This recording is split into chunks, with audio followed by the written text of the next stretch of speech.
పాలకొల్లులోని Christian burial ground TIDCO గృహ సముదాయం, ప్రభుత్వ ఆసుపత్రి వంటి పలు అభివృద్ది పనులను మంత్రి నిమ్మల రామానాయుడు పరిశీలించి అధికారులతో సమీక్షించారు. అనంతరం ఆయన మాట్లాడుతూ గత టీడీపీ ప్రభుత్వంలో పేదల సొంతింటి కల టిట్కో గృహాలను 80% పూర్తి చేస్తే వైసీపీ 5 ఏళ్ల పాలనలో మిగిలిన 20% ఇళ్ల పనులను పూర్తి చేయలేకపోయిందని విమర్శించారు. నాడు టీడీపీ ప్రభుత్వంలో నిర్మించిన టిట్కో ఇళ్లను బ్యాంకులో తాకట్టు పెట్టి 5,000 కోట్లు దారి మళ్లించిన దుర్మార్గుడు జగన్ అని మండిపడ్డారు. బ్యాంకు నుంచి రుణం తీసుకున్న సొమ్ముతో ఇల్లు పూర్తి చేసేందుకు ఒక్క రూపాయి కానీ అరబస్తా సిమెంట్ కానీ ఖర్చు చేయకపోగా పార్టీ రంగులేసుకుని చేతులు దులుపుకున్నారని ఫైర్ అయ్యారు. లబ్ధిదారుల నుంచి తీసుకున్న బ్యాంకు రుణం గృహాల నిర్మాణ ఖాతాలో ఉంటే ఇప్పటికే మిగిలిన ఇల్లు పూర్తి చేసి అందరికీ అందజేసేవాళ్లమన్నారు. నేడు కూటమి ప్రభుత్వ రాష్ట్ర ఆర్థిక పరిస్థితి ఇబ్బందికరంగా ఉన్నప్పటికీ టిట్కో ఇళ్లను పూర్తి చేసి పేదలకు అందించేందుకు కృషి చేస్తామని తెలిపారు. ఇళ్లతో పాటు అన్ని మౌలిక వసతులు కల్పించే దిశగా పనులు వేగవంతంగా చేస్తున్నామని మంత్రి వెల్లడించారు.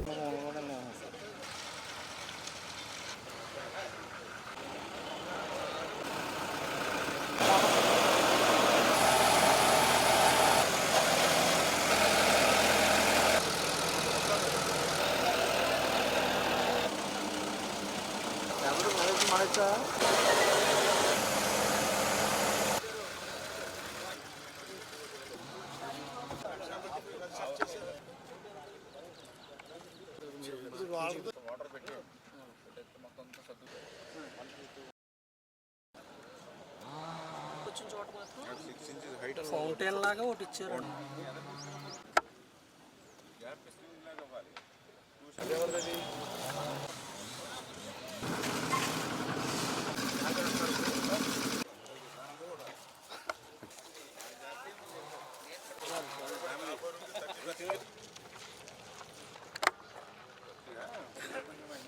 అదే వర్క్ కొద్దిగా ప్రోగ్రెస్ మాకు అనుకున్నంత స్థాయిలో రావట్లేదు. Day and night flood lights పెట్టి చేస్తే ఈ చుట్టుపక్కల ఉన్న వాళ్ళు నడుచుకుని వెళ్ళే వాళ్ళు ఇండస్ట్రీ కింద ఉంది.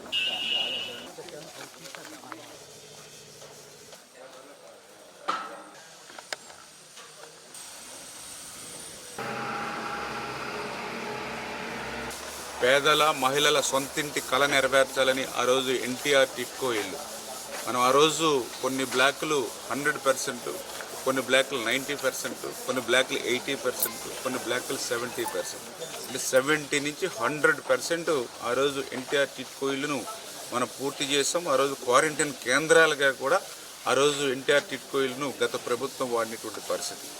ఏదైతే రిమైనింగ్ బ్యాలెన్స్ 20-30% ఏదైతే ఉందో 5 సంవత్సరాల వాళ్ళ పరిపాలనలో ఒక అరబస్తా సిమెంట్ కానీ ఒక్క రూపాయి కానీ పెట్టి పనిచేయనటువంటి స్థితిలో మళ్ళీ ఈరోజు మనం ప్రభుత్వం మారిన తర్వాత కూటమి ప్రభుత్వం అధికారంలోకి వచ్చిన తర్వాత చూస్తే ఆ ఇళ్ళన్నీ కూడా చెదలు పట్టి పొదలు పెరిగిపోయి అసలు నివాస యోగ్యంగా లేనటువంటి స్థితిలో మరి 5 సంవత్సరాల పాలన పాపం ఒక శాపంగా మారినటువంటి పరిస్థితి.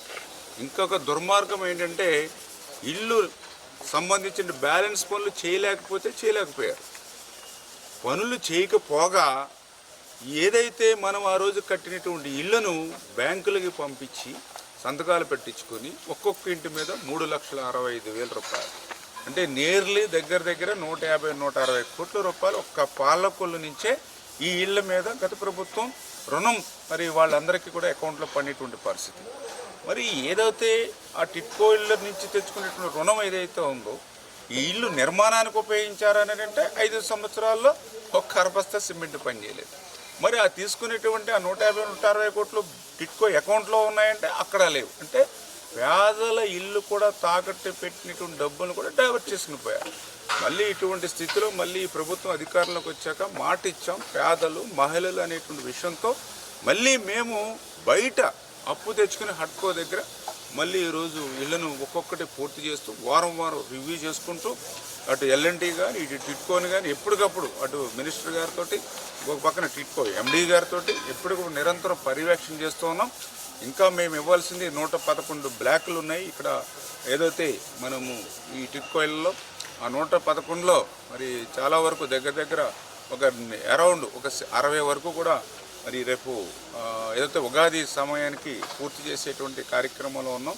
మిగిలినటువంటివి కూడా 47-48 ఏవైతే మిగిలినవి ఉన్నాయో అవి కూడా ఈ యొక్క జూన్ నెల కల్లా కంప్లీట్ చేసేటువంటి విధంగా ఒక షెడ్యూల్ పెట్టుకుని ఈ యొక్క జూన్ నెల వచ్చే సమయానికి మ్యాక్సిమం క్లోజ్ అయిపోయేటువంటి విధంగా అన్ని ఇళ్ళు కూడా పూర్తి అయిపోయేటువంటి విధంగా అందరికీ కూడా ఇక్కడ ఇల్లు అప్పగించేటువంటి విధంగా ముందుకెళ్ళేటువంటి విధంగా రివ్యూ చేసుకుంటూ ఉన్నామని చెప్పి మీ ద్వారా తెలియజేస్తాం.